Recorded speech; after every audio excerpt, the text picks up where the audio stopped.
नमस्कार। आज बात करेंगे अस्थमा के बारे में। ब्रोंकियल अस्थमा या जिसको लोकल भाषा में दमा कहते हैं।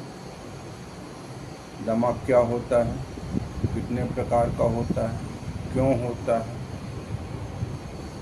कौन कौन से एग्रीवेटिंग फैक्टर्स रहते हैं, कैसे इसकी जांच की जाती है और कैसे उपचार किया जाता है, बचाव में क्या करना चाहिए, और इसके बारे में कुछ संबंधित और क्वेश्चनेस जो कॉमन क्वेश्चंस रहते हैं उसके बारे में डिस्कस करने की कोशिश करेंगे। तो सर्वप्रथम अस्थमा क्या है। अस्थमा या दमा एक एलर्जिक बीमारी है जो एलर्जन के एक्सपोजर की वजह से श्वास की नलियों में आने वाली सूजन से होने वाली तकलीफ़ों के कारण होती है। अभी तकलीफ़ें क्या होती हैं? खांसी आना, सांस फूलना, गले में भारीपन लगना, सीने में जकड़न लगना, अत्यधिक कमजोरी का अनुभव होना, चलने में थकान लगना, सर दर्द करना, चिड़चिड़ापन आना, और साथ साथ इसके साथ और जो एलर्जी की अन्य बीमारियां रहती हैं।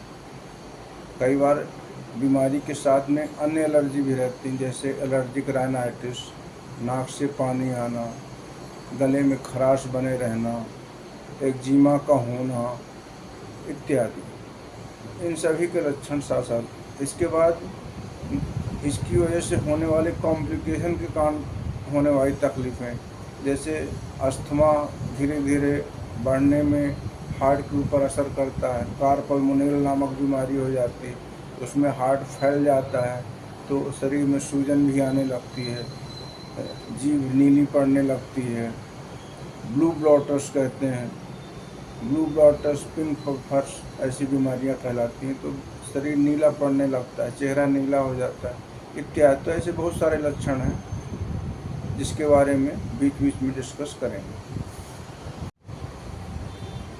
अस्थमा कितने प्रकार का होता है? मुख्य रूप से इसको दो भागों में विभक्त किया गया है। एक एक्सट्रिंसिक अस्थमा, एक इंट्रिंसिक अस्थमा। इंट्रिंसिक अस्थमा कहते हैं जो जेनेटिक कारणों से होता है, जो जन्मजात कारणों से होता है। जैसे फैमिली मेम्बर्स, फादर मदर को बीमारी है तो मोस्टली उनके बच्चों में भी इस टाइप की बीमारी देखने को मिलती है जो जेनेटिक प्रीडिस्पोजिशन के कारण होता है। इसको इंट्रिंसिक वैरायटी कहते हैं। एक्सट्रिंसिक वैरायटी कहते हैं जिसमें कोई बाह्य कारण हो, बाहर की एलर्जी हो, डस्ट से एलर्जी है, पॉलन ग्रेन से एलर्जी है, खाने की चीज़ों में एलर्जी है, धुएं से एलर्जी है, मोल्ड से एलर्जी है। इस टाइप की बहुत सारी एलर्जी रहती है। तो उससे होने वाले अस्थमा को एक्सटेंसिव वैरायटी कहते हैं, बाह्य कारणों से होने वाले को। ये इसके टाइप्स कहलाएंगे। दमा के कारणों की बात करें, जैसा अभी बात किए थे कि एक्सटेंसिक और इंटेंसिक दो वैरायटी का अस्थमा होता है। एक तो जन्मजात कारण होता है, दूसरा बाहरी कारणों से होता है। बाहरी कारणों में धूल, गर्दा, धुआं, सेंट, स्प्रे, अगरबत्ती, धूप, हवन, ऐसी जितनी भी चीज़ें हैं। पुराने पुस्तकों को झाड़ने से डस्ट आती है, कुछ फंगस, मोल्ड्स, नमी वाली जगहों में जो परत जम जाती हैं उनके झाड़ने से, और पुराने कपड़ों को झाड़ने से, बाहरी वातावरण में धूल में प्रवेश करने से।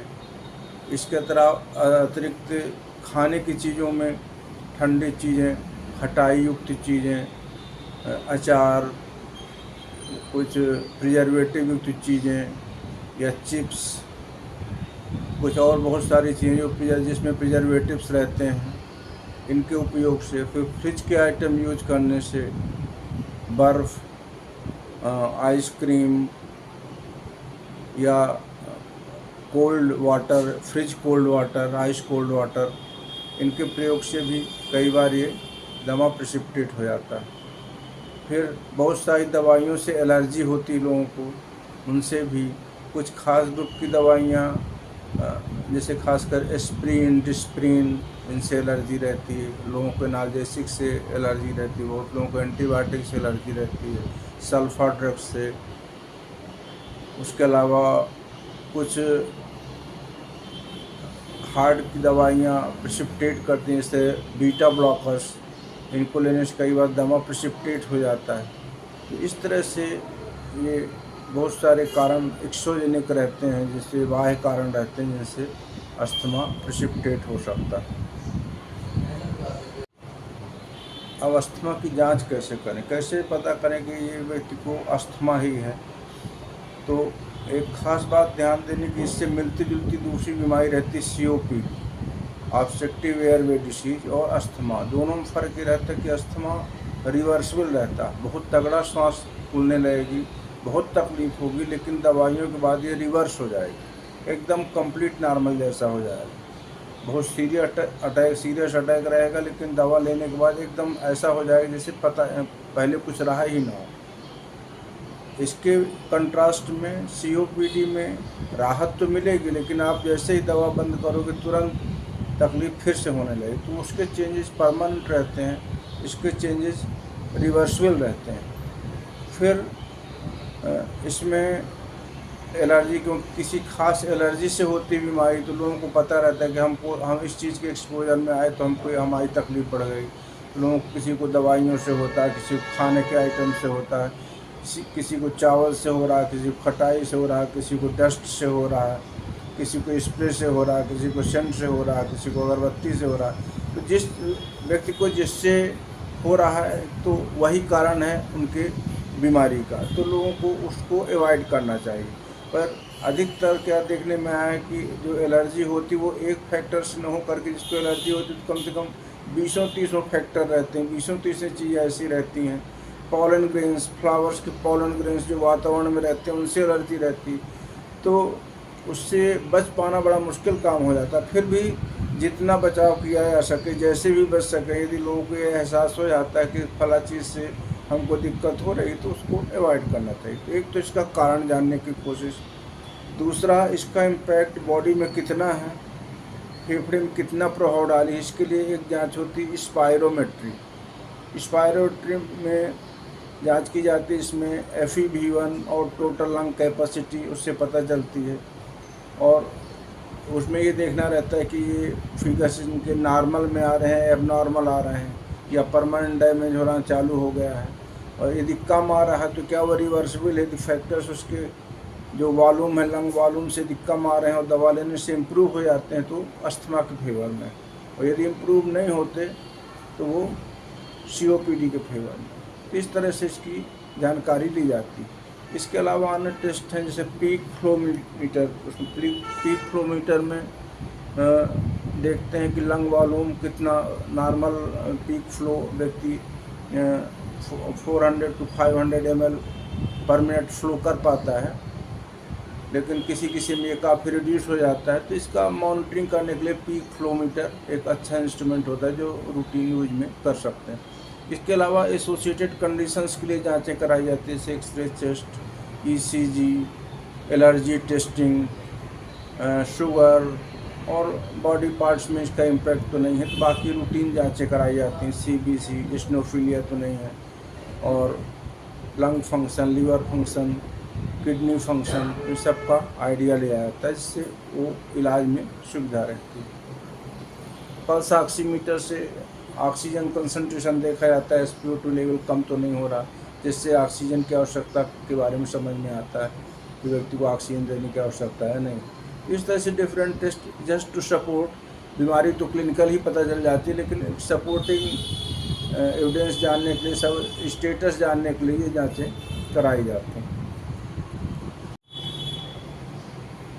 जहाँ तक इलाज की बात है तो ट्रीटमेंट ऑफ अस्थमा में पहला पार्ट है प्रिवेंशन का। हर वो एग्रीवेटिंग फैक्टर जिससे अस्थमा हो रहा है, जो प्रिसिपिटेटिंग फैक्टर्स हैं जिसकी वजह से अस्थमा हो रहा है, उनको बचाने की कोशिश। तो ऐसी स्थिति में सबसे पहले ठंडी चीज़ों से बचें, ठंड के एक्सपोजर से बचें, डस्ट से बचें, डस्ट के एक्सपोजर से बचें। फिर धूल, गर्दा, धुआं, अगरबत्ती, सेंट, स्प्रे, पाउडर, इन सभी से जिनसे ज़्यादातर एलर्जी होती है उनसे दूर रहें। इनका बचाव सीमित उसमें करें या बिल्कुल ही न करें। फिर खाने की चीज़ों में यदि किसी चीज़ से एलर्जी, खट्टी चीज़ों से, किसी को चावल से, किसी को खटाई से, किसी को अचार से, नींबू, दही, तो प्रिजर्वेटिव युक्त जितनी भी चीज़ें रहती हैं, कुछ fridge items, ice cold water, ice cream, पनीर, इन सब, फिर कुछ पोल्ट्री प्रोडक्ट्स से, मिल्क, कर्ड और पनीर, इन सभी आइटम से एलर्जी होने के चांसेस रहते हैं। एग्स, तो जिसको जिस चीज़ से एलर्जी उसका बचाव करने की कोशिश, और अधिकतर जो कॉमन एलर्जी रहती है उनको अधिकतर न लेने की सलाह दी जाती है। एक बार कंफर्म हो गई बीमारी कि इनको अस्थमा है और दवा की आवश्यकता है, तो दवा में 2-3 तरह की ग्रुप्स की दवाइयाँ हैं। एक तो salbutamol group, short acting beta agonist, SABA कहते हैं उनको। इसमें साल्बुटामॉल, एल्बुटारॉल, इनको जो इन्हेलर के रूप में साल्बुटामॉल का इन्हेलर आता है, उसको क्विक रिस्पांस के लिए इन्हेलर के रूप में यूज किया जाता है। साथ ही उसकी ओरल टैबलेट्स भी आती हैं, एस्थलीन टैबलेट, उसका प्रयोग किया जा सकता है। उसके बाद कुछ माइल्ड डोज में स्टेरॉयड, यदि उससे रिस्पांस नहीं आता, माइल्ड डोज में स्टेरॉयड। अधिकतर कोशिश करें कि इन्हेलर के रूप में दवाइयों को लें, जिससे क्योंकि इन्हेलर से डोज कम जाता है तो उसका साइड इफ़ेक्ट का चांस कम रहता है और दवा डायरेक्ट फेफड़े में जाती है। तो इसलिए स्टेरॉयड इन्हेलर के रूप में एरोकार्ड वगैरह जैसे आते हैं, तो इसका ब्यूडाकार्ड, डेरोकार्ड, इस टाइप के स्टेरॉयड युक्त इन्हेलर आते हैं, उनका यूज किया जा सकता है। उससे भी रिस्पांस ना आने में फिर और आगे की दवा दी जाती है। उसके साथ में ओरल ब्रोंकोडायलेटर जोड़ दी जाती हैं, डेरिफाइन, थियोफाइलिन, साल्बुटामॉल की ओरल दवा। उसके बाद फिर लॉन्ग एक्टिंग बीटा एगोनिस्ट रहते हैं, उनका यूज किया जाता है। फिर स्टेरॉयड की डोज बढ़ाया जाता है।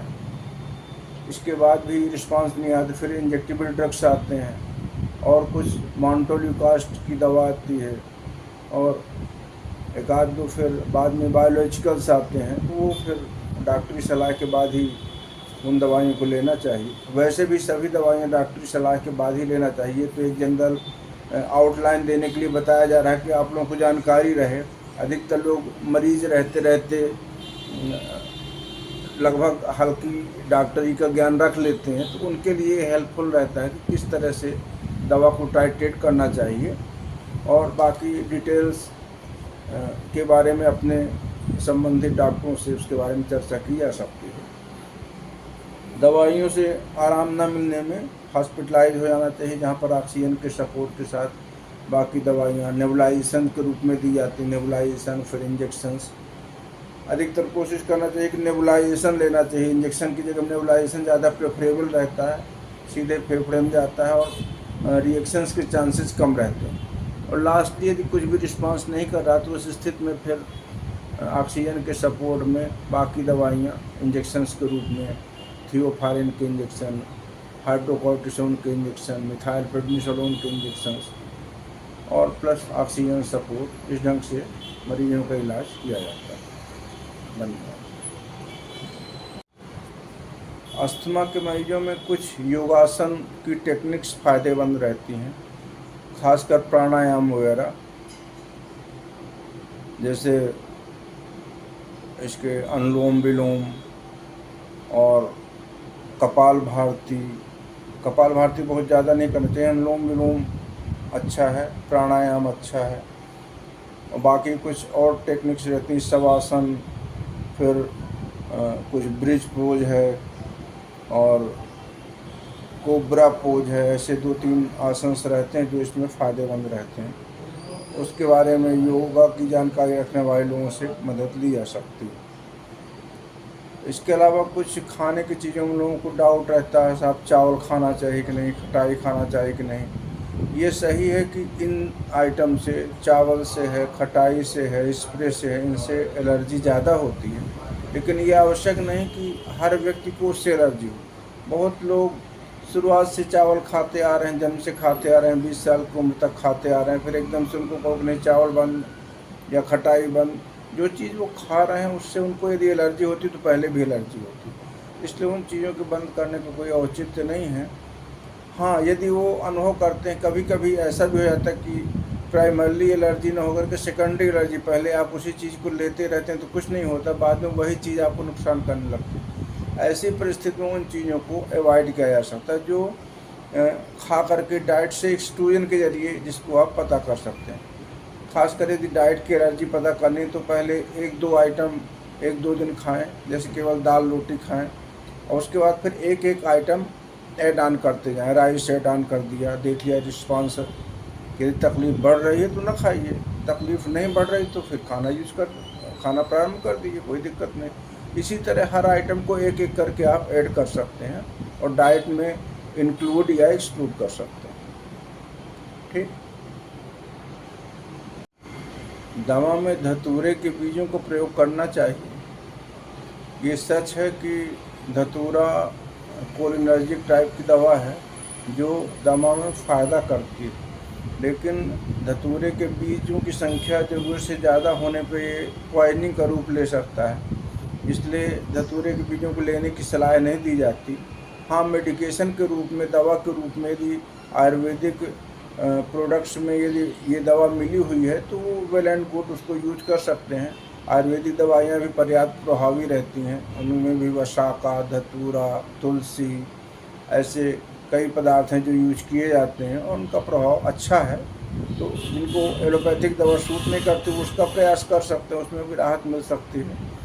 शहद भी काफ़ी फ़ायदेमंद माना जाता है, शहद का प्रयोग किया जा सकता है और शहद लेने से या इसकी तुलसी की चाय लेने से या अदरक की चाय लेने से लोगों को काफ़ी फ़ायदा मिलता है। इसका प्रयोग निश्चित तौर पे किया जा सकता है। काली पीपल, इसका प्रयोग लोग शहद के साथ करते हैं, घिस करके या पीस करके, वो भी काफ़ी फ़ायदेमंद रहती है। इसके बारे में ज़्यादा विस्तृत जानकारी आयुर्वेदिक चिकित्सकों से ली जा सकती है। ये घरेलू उपचार के हिसाब से मैं बात कर रहा हूँ, आम यूज में लोग करते रहते हैं और आपस में बातें करते हैं उस ढंग से। बाकी इसके डिटेल चर्चा आप किसी भी आयुर्वेदिक फिजिशियन से कर सकते हैं। कहीं कहीं लोग कान के छेदने का तरीका अपनाते हैं, ईयर पियर्सिंग एक टेक्निक कई जगह सुनने में आई कि लोग ईयर को पियर्स करते हैं और इसमें फ़ायदा होता है। तो ये पूर्ण रूपेण भ्रामक है।